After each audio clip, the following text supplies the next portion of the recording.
करने वालों को मिठाइयाँ खिलाकर स्वागत किया जाएगा, फूल मालाएं पहनाई जाएंगी और प्रशासन और सरकार और प्रधानमंत्री और राष्ट्रपति के मुंह पर ताला लग जाएगा।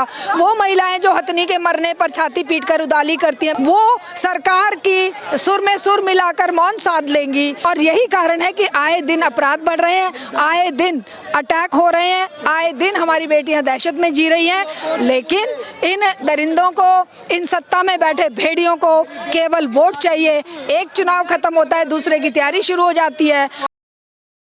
महिलाएं आज खुद को कितना महफूज समझती हैं, मानती हैं, यही सवालों को लेकर हम जंतर मंतर पर हैं। महिलाएं आई हैं जो सवाल कर रही है सीधा केंद्र सरकार से, दिल्ली सरकार से। सरकार तो बदल गई और सरकार जब बदली तो कहीं ना कहीं उम्मीदें हुई कि इस बार कुछ आंकड़े कम हो जाएंगे, महिलाओं को लेकर सरकारें काम करेंगी। और हमारे साथ पूरी चर्चा करने के लिए श्रद्धा जी हैं, जो हमेशा महिलाओं को लेकर, उनसे जुड़े मुद्दों को लेकर अपनी बात रखती हैं। यहाँ तक कि सरकार के खिलाफ भी आप हमेशा बोलती दिखाई दिए।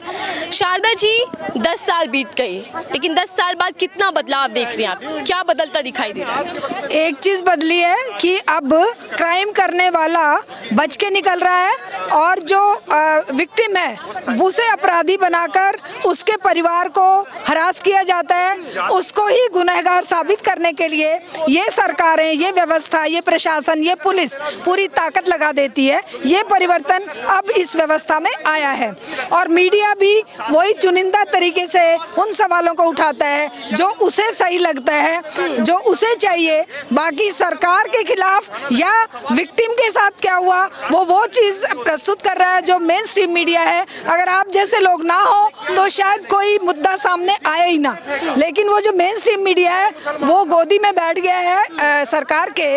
और ये बड़ा अंतर आया है, निर्भया का जब कांड हुआ था तो पूरा मीडिया उसे लाइव दिखा रहा था, प्रदर्शन को और सारी चीज़ों को। आज आप एक भी बता दीजिए कोई मेन स्ट्रीम मीडिया का बंदा यहाँ दिखे, क्यों? क्योंकि उन्हें पता है कि अब जो वो सत्ता में बैठे हैं वो लोग निर्भया कांड के समय सड़क पर थे और जब वो सड़क पर थे तब तो अन्याय हो रहा था। आज जब वो सत्ता में है, जब वो सत्ता में बैठे हैं तब वो पवित्र हो गए हैं, गंगा जल से नहा लिए हैं। क्योंकि जो उनके साथ जुड़ जाता है, चाहे वो अपराधी है, हत्यारा है, रेपिस्ट है, चाहे वो मर्डरर है, तब वो पवित्र हो जाता है। ये बड़ा अंतर 10 सालों में आया है और इसी अंतर को देखकर हम महिलाएं दुख से, दर्द से करा रही हैं। और रोज बेटियों पर जो हमले हो रहे हैं, जो ऐसे एसिड अटैक हुआ है मोहन गार्डन में, तो इसी तरह से निर्भया, रोज निर्भया बलि चढ़ रही हैं। इसका विरोध करने के लिए आज इसी दिवस को हमने अप्रोप्रिएट मानते हुए आज ये आंदोलन शुरू किया है। मैम, कानून बदला था, लेकिन कानून के बावजूद भी जो दरिंदे हैं उनके अंदर कोई खौफ नजर नहीं आता। 10 साल बीत गए लेकिन खौफ अभी भी दरिंदों के भीतर, या ऐसे अपराध जो करते हैं उनके भीतर कोई खौफ नजर नहीं आता। नहीं आएगा, क्यों? क्योंकि जब दरिंदों को, बिल्किस बानो के हत्यारों को, परिवार की हत्या करने वालों को मिठाइयाँ खिलाकर स्वागत किया जाएगा, फूल मालाएं पहनाई जाएंगी और प्रशासन और सरकार और प्रधानमंत्री और राष्ट्रपति के मुंह पर ताला लग जाएगा। वो महिलाएं जो हथनी के मरने पर छाती पीटकर उदाली करती हैं, मेनका गांधी और स्मृति ईरानी जैसी, वो सरकार की सुर में सुर मिलाकर मौन साध लेंगी। और ये जो अंकिता भंडारी का जो केस हुआ है उसमें खुद बीजेपी का एक पूर्व मंत्री का बेटा इन्वॉल्व है, जो रिजॉर्ट में उसको गलत काम करने के लिए कर रहा था फोर्स। इसी तरह से कुलदीप सेंगर, इसी तरह से आसिफा, वो छोटी सी लड़की, इसी तरह से 8 साल की बच्ची, इनके दिलों में, इनके परिवारों के दिलों में तो दहशत है, दर्द है, डर और खौफ है। लेकिन अन्यायी, अत्याचारी और जो रेपिस्ट और बलात्कारी हैं, जो मर्डर हैं, वो स्वतंत्र घूम रहे हैं। अभी किरण नेगी, एक लड़की जो निर्भया के टाइम, जो फरवरी में ये कांड हुआ था किरण नेगी का, निर्भया का दिसंबर में हुआ, लेकिन वो हत्यारे अभी पिछले शायद 15 दिन पहले सुप्रीम कोर्ट ने उन्हें बरी कर दिया। क्यों बरी कर दिया? क्योंकि पुलिस ने इतनी लचर नीति से साक्ष्य इकट्ठे किए, जो कोई भी सबूत छोड़ा नहीं उनके खिलाफ। जब उसी को देखते हुए सुप्रीम कोर्ट ने कहा कि इनके विरोध में कोई सबूत प्रॉपर नहीं है और उनको छोड़ दिया।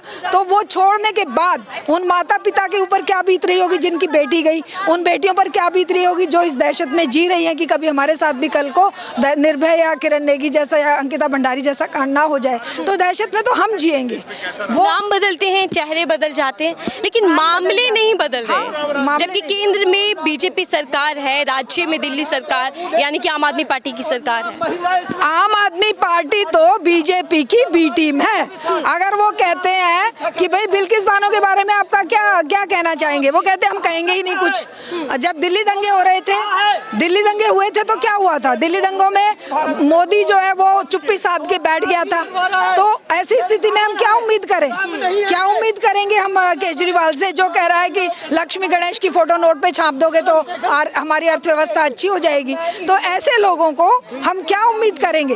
ये भी क्रिमिनलों को वोट देकर जिताने के, क्रिमिनलों को टिकट देकर जिताने के लिए सत्ता में सीढ़ी बना रहे हैं और हिंदुओं की वोट को कंसोलिडेट करके ना ये दलितों के फेवर में बोलेंगे, ना ये मुस्लिमों के फेवर में बोलेंगे, किसी के फेवर में नहीं बोलेंगे, ये केवल वोट के फेवर में बोलेंगे।